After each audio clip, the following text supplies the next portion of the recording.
चला मंडळी, राम राम. सर्वांचं स्वागत आहे बरं का आपल्या वेदळी चॅनलमध्ये. मी तुमचा रतन महाराज. आज पूर्ण दिवसभर पूर्ण त्या स्मशानभूमीपासून ते अतिशय या ठिकाणी लिंगायत म्हणजे आमची गोसाई समाजाची जी स्मशानभूमी आहे आणि इकडं जी एवढं काही दिलेलं आहे रान त्या कडपर्यंत एकदम अतिशय शेवटच्या टोकापर्यंत तुम्ही पाहू शकता. या ठिकाणी इकडे गेटच आहे. तर अशा पद्धतीने पूर्ण इथपर्यंत झाडं झालेली आहेत लावण्याचं तुम्ही पाहू शकता. आता इथून पुढचा कार्यक्रम म्हणजे आज 31 म्हणण्यापेक्षा 31 डिसेंबर रोजी एवढी झाडं झालेली आहेत. तर उद्या काही झाडं लावायची आहेत. अर्धे झाडं म्हणजे झालेली आहेत आज पूर्णपणे.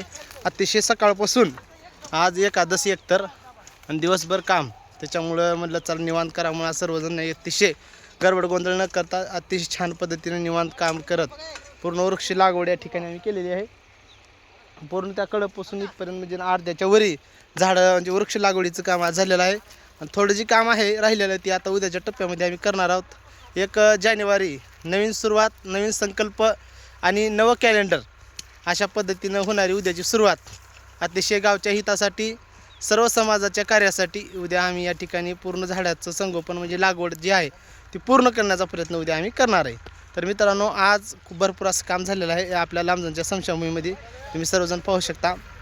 अतिशय छान काम दिसत आहे, कारण प्रत्येकजण मन लावून या ठिकाणी काम करत आहे म्हणण्यापेक्षा काहीतरी आपला एक वेळ या ठिकाणी देण्याचा प्रयत्न प्रत्येकजण करत आहे. आम्ही सर्वजण केलेलो आहोत आणि मीही सकाळपासून या ठिकाणी नुसतं व्हिडिओज काढत नाही तर बल्कि मीही झाडं ती लावू लागलो आहे. दगडं इकडले तिकडे झाडं नेऊन लावून भरपूर असं काम आम्ही सर्वजण मिळून करत आहोत.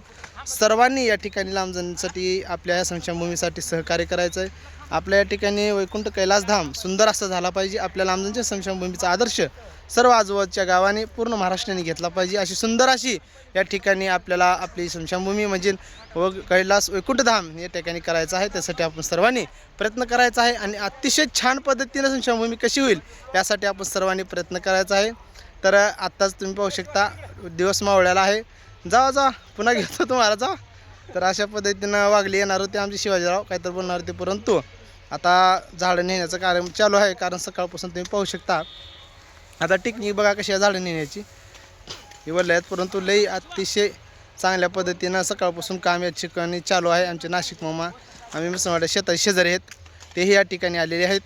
तर मित्रांनो, पहा सुंदर अशी आपली स्मशानभूमी, अतिशय आदर्श घेणारी अशी स्मशानभूमी आपली होणार आहे. प्रत्येकजण यासाठी म्हणजे इथं येण्यासाठी बरेच जणाला माहीत आहे की बाबा इथे येण्यासाठी मरावंच लागतं, परंतु जिवंतपणी या ठिकाणी यावं आणि बघावं. कारण मेल्यावरच येवं मातीला असं काय नसतं.